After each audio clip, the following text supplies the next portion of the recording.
Este es el tiempo de darnos un abrazo ciudadano para saber de qué se trata. Y son horas en las que nos tenemos que dar un abrazo ciudadano en todo sentido, porque no estamos viviendo bajo una dictadura. Por lo menos el gobierno fue elegido democráticamente. Pero un crimen tiene un ejecutor y en la investigación casi siempre se investiga por el arma y se investiga por el móvil de ese crimen. La dictadura tuvo un móvil. El móvil de la dictadura fue un plan económico de exclusión, absolutamente. Fue el descuartizamiento del Estado. Ese fue el móvil del crimen de la dictadura. Entonces hoy no vivimos técnicamente en dictadura, pero el móvil de aquella dictadura es el que hoy se está llevando a cabo a partir de un gobierno elegido democráticamente. El móvil fue el descuartizamiento del Estado. El móvil fue la exclusión. El móvil fue bajar los salarios.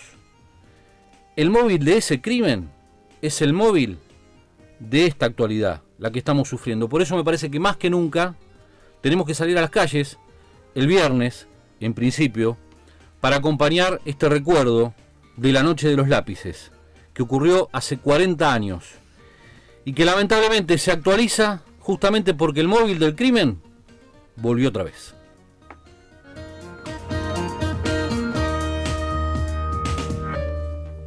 Bien lo decías, 40 años se cumplen de la fatídica Noche de los Lápices. Estudiantes secundarios que fueron secuestrados, detenidos, asesinados en su mayoría después de una serie de allanamientos ilegales por militar. A mediados de la década del 80 se hizo una película que masificó el hecho y por lo menos puso sobre la mesa y abrió algunas cabezas sobre lo que sucedió con la Noche de los Lápices. Sin embargo, la película también tuvo sus bemoles. La película quizás minimizó la militancia y evocó solamente la lucha por el boleto estudiantil, cuando en realidad las víctimas, estudiantes secundarios, estamos hablando de adolescentes, chicos de entre 16 y 18 años, tenían una militancia política un poco mucho más activa en la UES. Militantes como los de hoy, militantes que van a estar el viernes en la calle, militantes secundarios que estarán en la calle por distintos reclamos y que están todas las semanas y que reclamaban por el boleto estudiantil, pero militaban por muchas otras cosas también, Daniel. Y tenemos el agrado quizás de tener el relato en primera persona de lo que sucedió hace 40 años y que nos cuente también un poco la actualidad hoy de la militancia y con una de las 4 sobrevivientes de aquel fatídico episodio como fue la Noche de los Lápices. Emilce Semoller, buenas noches, fuerte abrazo, un gusto saludarte. Buenas noches, ¿qué tal? Gracias por la invitación. Bien, y lo estábamos charlando recién en la presentación. 40 años se cumplen de las Noches de los Lápices y en algunas notas te hemos escuchado a lo largo de los últimos años charlar y de la importancia que es contar lo que pasó y sobre todo a las generaciones que vinieron después, ¿no? Sí, yo siempre rescato que justamente la decisión de hablar de las víctimas fue lo que permitió que se conozca ese legado, ¿no? Y a veces como un ejercicio uno dice, bueno, ¿qué hubiera pasado si no hubiéramos hablado, ¿no? O sea que siempre las decisiones tienen sus consecuencias, ¿no? Hablar o callarse tienen sus consecuencias. En nuestro caso decidimos hablar y no por una cuestión de resarcimiento personal o mostrar solamente el dolor como víctima, sino porque estábamos convencidos de que no se podía construir un país en serio, con bases firmes, en democracia, sin poner a la luz de todo lo que había ocurrido, ¿no es cierto? Y siempre bregando por memoria, verdad y justicia. Recién ahí podíamos avanzar como país con una construcción democrática en serio. Y bueno, algo hemos avanzado, otras cosas faltan, pero bueno, en ese proceso de construcción estamos. Emilce, hace un rato hablábamos del móvil del crimen, así entre comillas, ¿no? La dictadura tenía un móvil, tenía un objetivo, fue una dictadura cívico-militar, no únicamente militar, y el objetivo era un Estado descuartizado, la exclusión, la baja de salarios.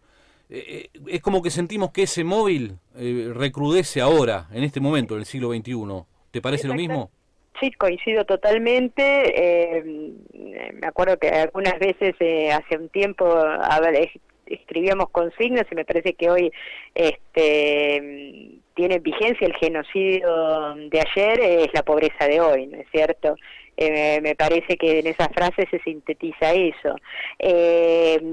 Las metodologías van a depender de los contextos nacionales, históricos, políticos, internacionales. Y en la década del 70, entonces, a todos los avances del campo popular en Latinoamérica se tuvo que contrarrestar con golpes militares. Ahora, los avances que hubo en estos años en Latinoamérica se contrarresta con democracias, vamos a decir así, en donde la derecha en nuestro país llegó por votos, ¿no es cierto? Que tenemos miles de análisis para hacer, y gobiernan con las cuestiones democráticas, pero con las mismas intencionalidades de gobernar para pocos, ¿no es cierto? O sea, que las mismas disputas de aquellos años ahora se ven vigentes. Creo que se ve con más claridad todavía, y por eso nosotros hablábamos mucho de explicar que lo que ocurrió en la década del 70 era una disputa política de intereses económicos fundamentalmente, ¿no es cierto? No solo el horror casi fue la consecuencia y la herramienta de lo que tuvieron que hacer para callar esas voces, pero en el fondo era esa disputa fuerte política y económica, y es la que se ve hoy, ¿no? O sea, un capitalismo voraz que va por todo rápidamente. Si se ve más claro hoy es porque en los 12 años anteriores se transparentó lo que ocurrió y cuál era el móvil del crimen. Yo creo que se ve más claro hoy, primero porque salió a la luz el horror y lo que son capaces de hacer para llegar a un fin económico, ¿no es cierto?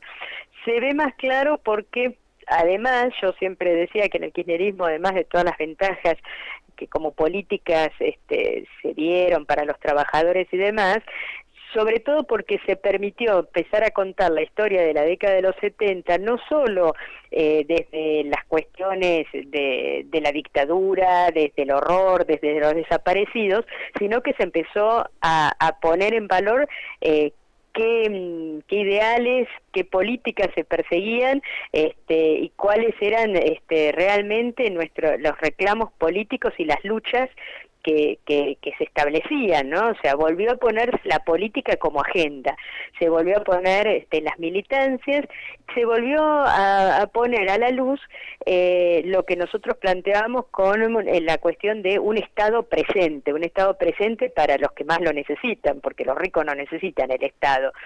Y se vio que las ideas que nosotros entonces bregábamos no eran tan imposibles. Hoy en día, ahora que el Estado se está retirando, queda claro qué era lo que nosotros decíamos en aquellos años y que en estos 12 años se pudieron poner a prueba como un Estado presente para la educación, para la salud, para tantas cosas, ¿no? O sea, y hoy creo que, bueno, en Mar del Plata además se vive esto con una doble intensidad, a nivel nacional y a nivel local.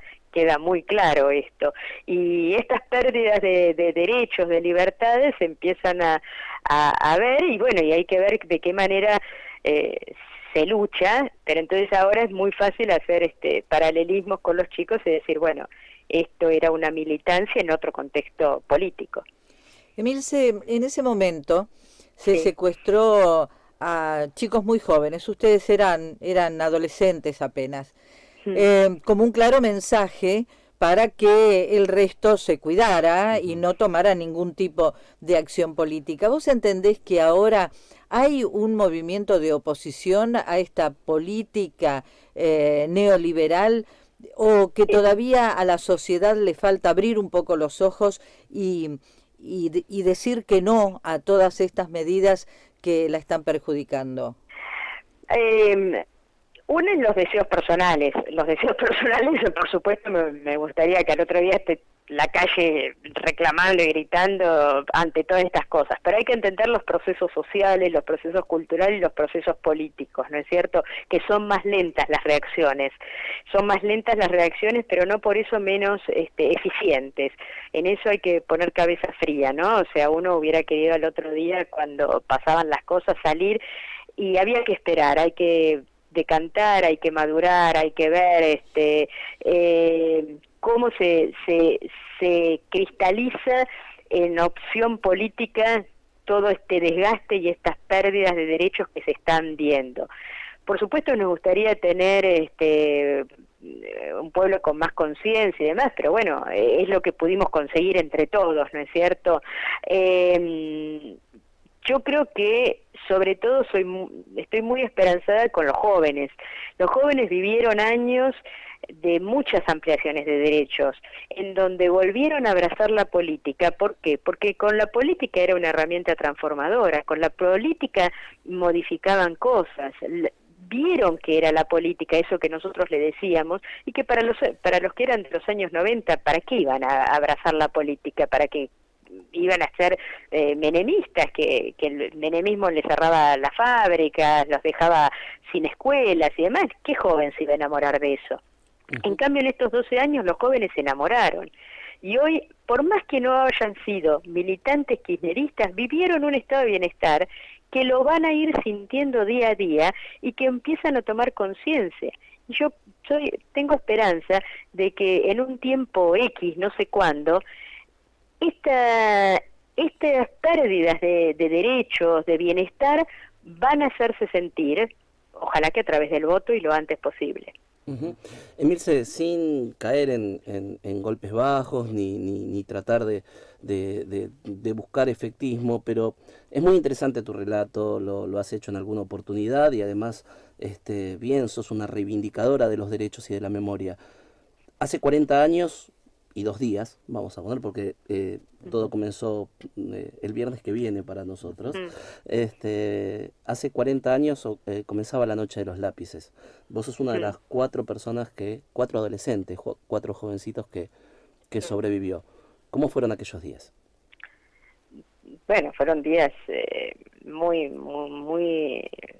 horribles, ¿no es cierto? Hoy a veces los chicos cuando hablan conmigo dicen, bueno, pero ustedes que dieron la vida, bueno, por suerte ustedes no tienen que dar la vida no hay que darla, la vida hay que gozarla, y sobre todo a la edad de ustedes hay que gozarla, hay que disfrutarla, y lo normal es lo que están haciendo ustedes de participar de la política y no dar la vida como nosotros nos pasó, que por oponernos a este proyecto político que era la dictadura nos costó la vida. Nosotros teníamos un grado de conciencia de que algo nos podía pasar, hablábamos que a los compañeros los secuestraban, se los llevaban, los mataban, y otra cosa después es vivirlo, ¿no es cierto? Y ahí el tema es que cuando a una la secuestran, cuando llegan los centros clandestinos, yo digo que bueno, es lo peor que un ser humano le puede hacer a otro ser humano, ¿no? En donde quien ejerce la violencia se desdibuja como ser humano. Y yo me desdibujaba también porque para ellos yo era su enemigo político, por lo menos quise entenderlo así, porque era la única manera de entender cómo te podían hacer semejantes aberraciones. Ustedes me conocen, soy menudita, soy chiquita, estaba desarmada, y sin embargo me trataban como el peor enemigo, solo porque yo para ellos no era una chica de 17 años, era su enemigo político, y como tal se te aplicaba toda la brutalidad de aquellos momentos. Así que yo creo que hoy, bueno, ya se conoce mucho lo que pasaba en esos lugares, y por suerte me parece que eso es un gran avance que tenemos como sociedad, de la condena total, independientemente de los matices, de las cuestiones ideológicas, de las posiciones políticas. Creo que nuestro principal avance como sociedad es que no aceptamos nunca más una dictadura con este tipo de características, y eso me parece que es un triunfo de todos. Emilce, gracias por el testimonio para Abrazo Ciudadano. Néstor Kirchner alguna vez en la ONU dijo que somos todos hijos y nietos de madres y abuelas de Plaza de Mayo. En ese sentido, ustedes son nuestros hermanos también, y los que marchen el viernes, ojalá estén a la altura y que ustedes se sientan identificados con los chicos que marchan el viernes por la Noche de los Lápices. Seguramente los jóvenes saben acompañar muy bien y construir sus propias agendas. Un abrazo. Para nuestro país. Hasta luego. Gracias, Emilce. Emilce Moller, sobreviviente de la Noche de los Lápices, a 2 días de los 40 años.